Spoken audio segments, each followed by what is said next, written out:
there's kind of been this big back and forth on Twitter on a lot of different topics. Yeah. But the biggest one that I've seen has been kind of a back and forth between, do the Sixers go and get another star or have a deeper kind of team?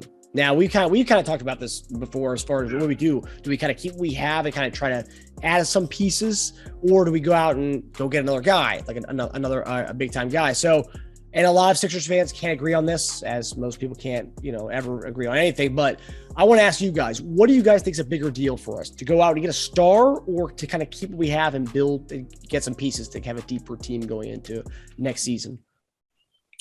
If I had to choose, you had to choose. Go get that guy.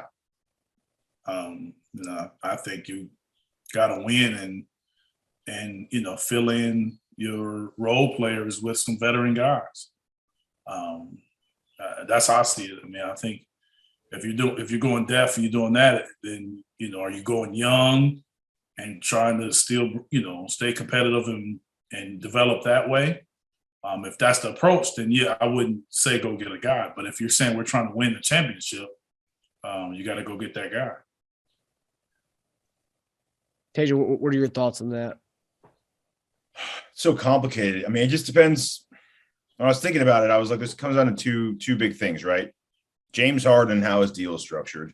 I think that gives us, that will force our hand, I think, one way or the other. And how they're going to fit another star in. And if we're talking about shedding Tobias Harris' contract, using that to add a star, we could possibly do both. Again, depends on how Harden structures his contract. We could still have the MLE and the BAE, spend about $14 million on free agents that way to help our depth. But realistically, it's probably going to be one or the other. I'd go with Eric I know what Morey wants. Morey wants another star too.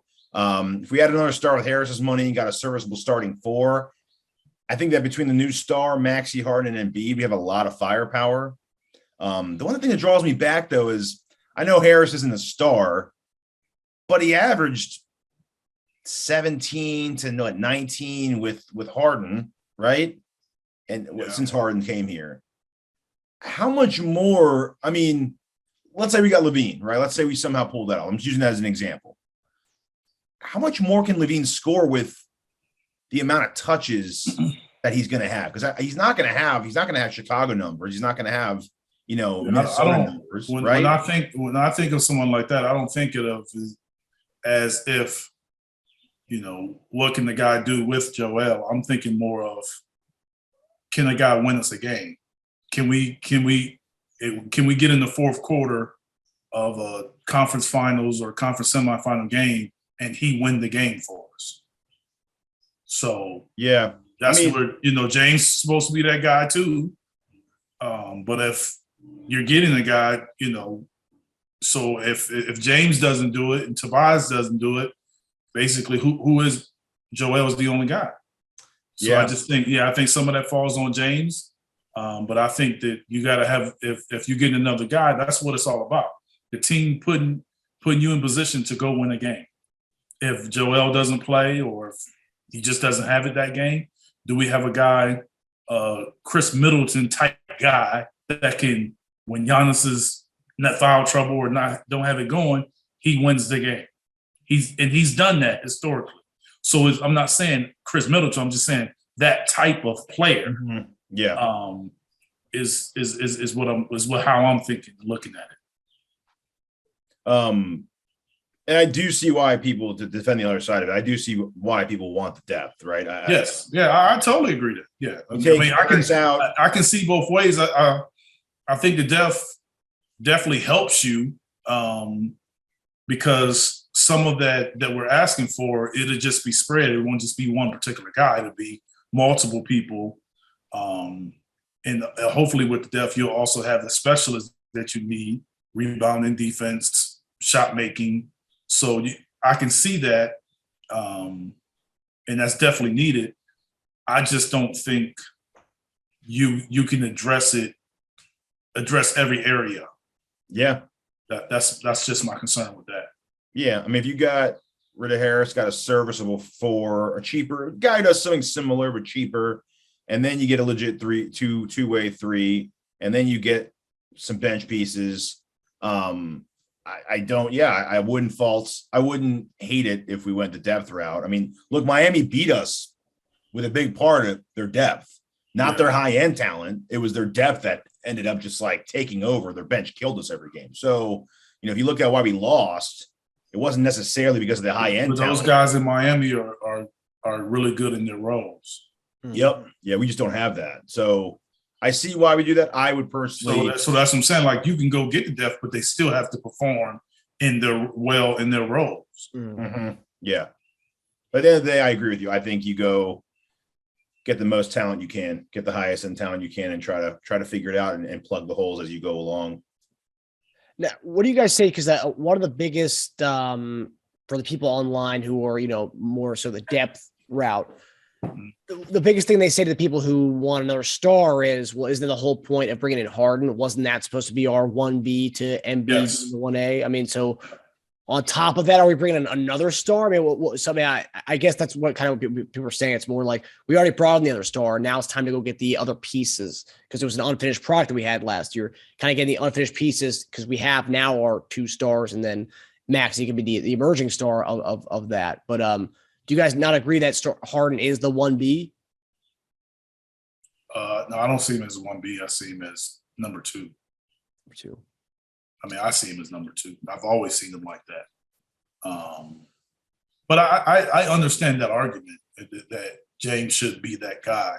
And I do firmly believe that James should be that guy. But last time I checked, when Golden State went on their run, they had KD, Steph, and Clay. You also got to look at what we gave up. Miami had LeBron, D-Wade, and Bosh. Mm-hmm. So, that's proven to work.